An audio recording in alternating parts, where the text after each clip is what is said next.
I kind of want to tell the story of my dad being a 18-wheel driver, truck driver, whatever. He always told the story to friends, and I one day I was just like, I think it was like 16, 15, 16. I'm just in the background listening to stories while I'm playing my video games, and that's the story definitely stuck out to me. Was the story whenever my dad was out driving one night.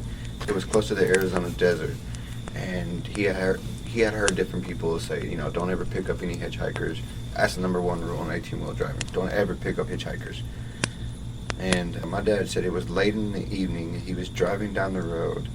Of course, it's like typical movie, he said he could barely see the surface. Everything else was completely black. And as he's coming up to this one thing, he's like, oh, it's just another sign. I wonder how many more miles I got to this next town. And so he started paying more attention to the road, the side barrier. And come to find out, as he's coming closer and closer, he's going about 70 miles an hour. So it's like, it's not like it's, oh, that's what that is. Okay, it's like, what the fuck was that? And he was like, the only way I could describe it was like a trench coat, but you couldn't really distinguish the face. The face was almost in a shaky kind of motion, you couldn't really distinguish it. It was all blurry. Kind of like static. Static, yeah. Like if your TV was into a static and you're trying to watch your morning cartoons, you kind of want to hit on the side, that kind of staticky.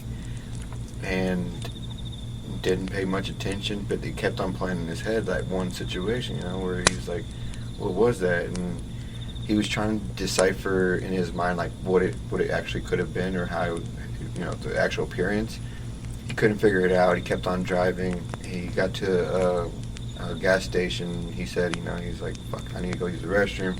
Give me a pack of cigarettes and some Coke for the road while I fill up. And then he went to the restroom. He's sitting in the restroom. Apparently there's just a cash clerk, and that's it.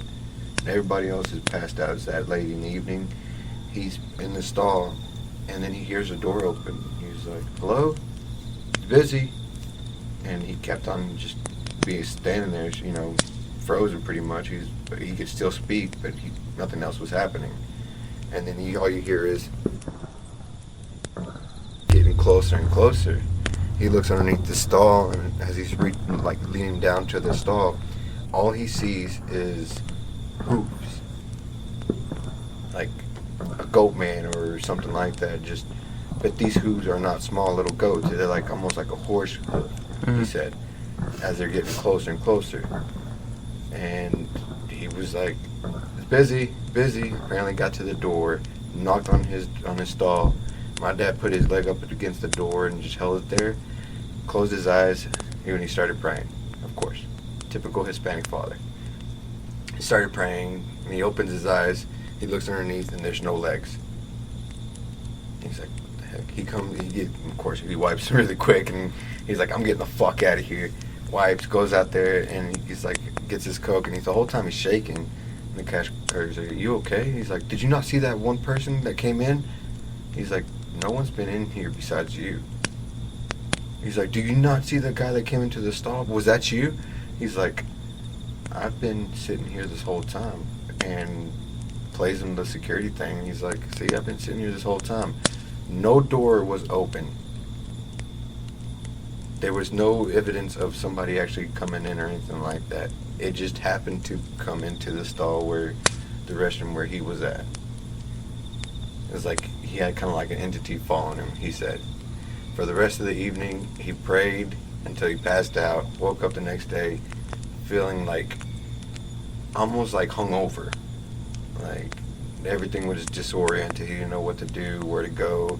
He didn't know which way was up and down kind of aspect.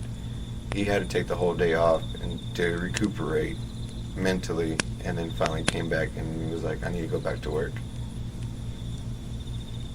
How is that possible?